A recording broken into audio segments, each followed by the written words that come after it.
Hi, in this video I will show you how to make a shortcut on the Snapchat. So the process is pretty simple. So first of all you have to open your Snapchat mobile application and you have to click a picture.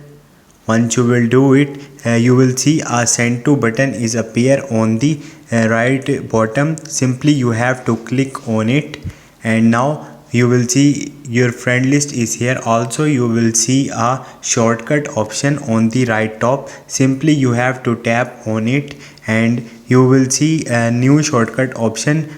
Tap on it and your friend list is open. Now you have to select the friends you want to be in your shortcut list. So I select these friends. Also you will see a choose emoji option.